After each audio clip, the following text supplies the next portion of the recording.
Отырыңыз.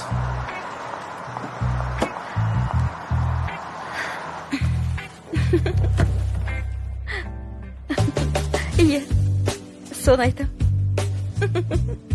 Оу, сұлу қыз. Алдымен келісіп алмадық па?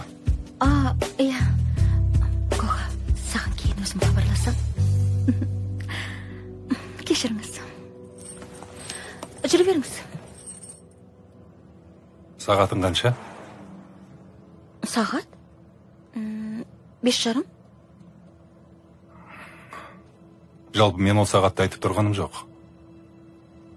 Енді қандай сағат? Өзіңнің сағатыңда. Төсектегі. Қандай төсек? Жоқ, сіз мені кім деп тұрсыз? Кім дегенде? Өзің ғой көлікке мінген.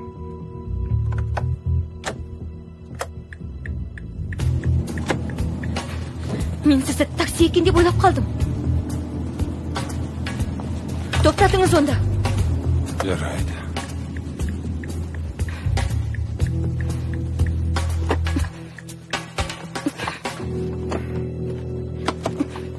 Ашыңыз есікті.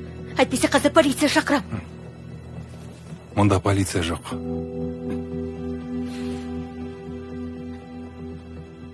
Әне тұр полиция.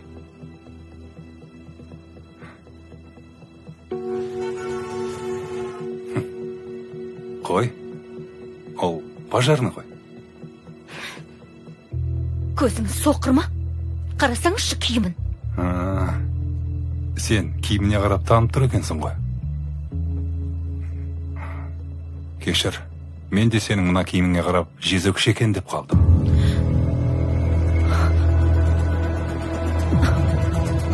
Не деп тұрсыз? Ұялмайсыз ба? Сол ұялғанымнан айтып отырмын.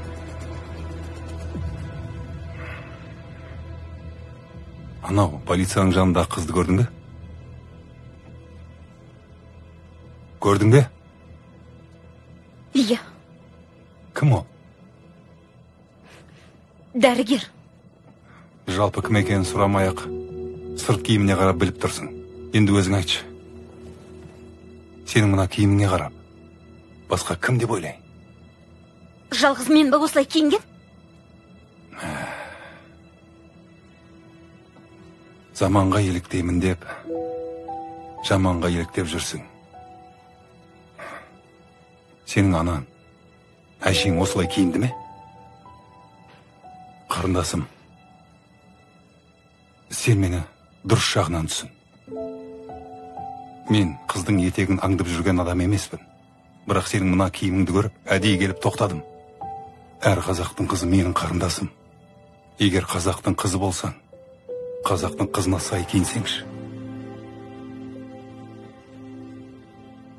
Мысал үшін алдағы телефонды не үшін қаптап қойдың? Енді қымбат қой. Сынбасын деп. Сонда сенен қымбат па? Телефоның бұзылса жаңасын аларсың. Ал тағдырың бұзылса қайтесің? Сол үшін қарындасым, мына телефоныңды қаптап қорғағандай, өзіңнің тәніңді де солай қорға.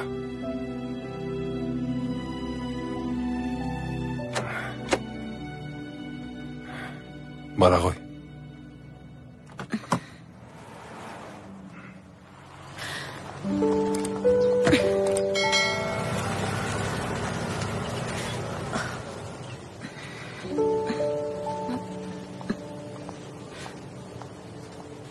Ұлды тәрбиелесең, елді тәрбиелейсің. Қызды тәрбиелесең, ұлтты